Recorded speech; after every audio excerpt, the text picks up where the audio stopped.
വാളയാറിൽ പീഡനത്തിനിരയായ സഹോദരിമാരുടെ വീട് വി.എസ്. സന്ദർശിച്ചു. പോലീസിന്റേത് കുറ്റവാളികളെ സംരക്ഷിക്കുന്ന നിലപാടെന്ന് വി.എസ്. അച്യുതാനന്ദൻ പറഞ്ഞു. പ്രതികളെ രക്ഷിക്കാൻ സഹായകമായ നിലപാട് ഇവരെടുക്കില്ലല്ലോ. പോലീസ് വളരെ പ്രതികൾക്ക് അനുകൂലമായിട്ടുള്ള നിലയിൽ തന്നെയാണ് നീക്കുന്നത്. സംസ്ഥാനത്ത് ഇത് മാത്രമല്ല, ഒട്ടേറെ ഈ സ്ത്രീ പീഡനം എല്ലാ കേസുകളിലും പോലീസിന്റെ സമീപനം പോലീസ് അതിന് പല സ്ഥലങ്ങളിലും കഴിവുകേടാണ് കാണിക്കുന്നത്. പ്രതികളുമായിട്ട് ചേർന്നുകൊണ്ട് അതിൽ നിന്ന് ബെനിഫിറ്റ് എടുക്കാനാണ് ശ്രമിക്കുന്നത്. അതേസമയം കേസിൽ 2 പേർ കൂടി അറസ്റ്റിലായി. ബന്ധുവായ എം മധു, അയൽവാസി പ്രദീപ് എന്നിവരെയാണ് ഇന്ന് അറസ്റ്റ് ചെയ്തത്. പ്രതികളെ ഇന്ന് വൈകിട്ട് കോടതിയിൽ ഹാജരാക്കും. വിവരങ്ങളുമായി ഇപ്പോൾ ലതീഷ് ചേരുന്നുണ്ട്. ലതീഷ്, വി.എസ്. അച്യുതാനന്ദൻ വാളയാറിലെ പെൺകുട്ടികളുടെ വീട് സന്ദർശിച്ചു കഴിഞ്ഞു. ഒപ്പം തന്നെ ഈ കേസുമായി ബന്ധപ്പെട്ട് 2 പേരുടെ അറസ്റ്റ് കൂടി ഇന്ന് രേഖപ്പെടുത്തിയിരിക്കുന്നു. എന്തൊക്കെയാണ് വിവരങ്ങൾ?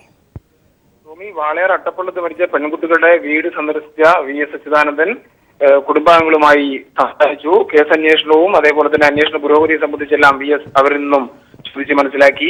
പോലീസ് അന്വേഷണത്തിൽ വീഴ്ച ഉണ്ടായെന്ന് വി.എസ്. വ്യക്തമാക്കുകയുണ്ടായി. അന്വേഷണം കാര്യക്ഷമമായിരുന്നില്ല. കേസന്വേഷണം പോലീസ് കാര്യക്ഷമമാക്കേണ്ടതുണ്ട്. സംസ്ഥാനത്തെ പീഡന കേസുകളിൽ പലതിലും പോലീസ് പ്രതികളെ സംരക്ഷിക്കുന്ന നിലപാടാണ് സ്വീകരിക്കുന്നത്.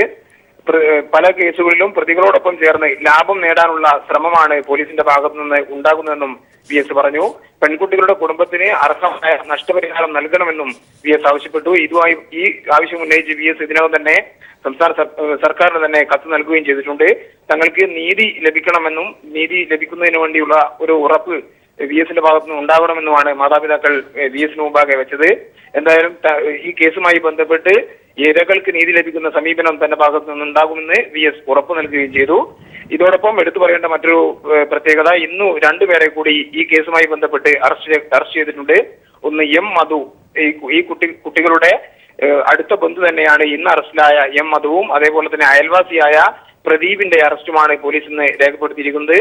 ഇന്നലെയും 2 പേരുടെ അറസ്റ്റ് രേഖപ്പെടുത്തിയിരുന്നു. ഈ 4 പ്രതികളെയും ഇന്ന് ഉച്ച കഴിഞ്ഞ് കോടതിയിൽ ഹാജരാക്കും. ലതീഷാണ് പാലക്കാട് നിന്നും വിവരങ്ങൾ നൽകിയത്.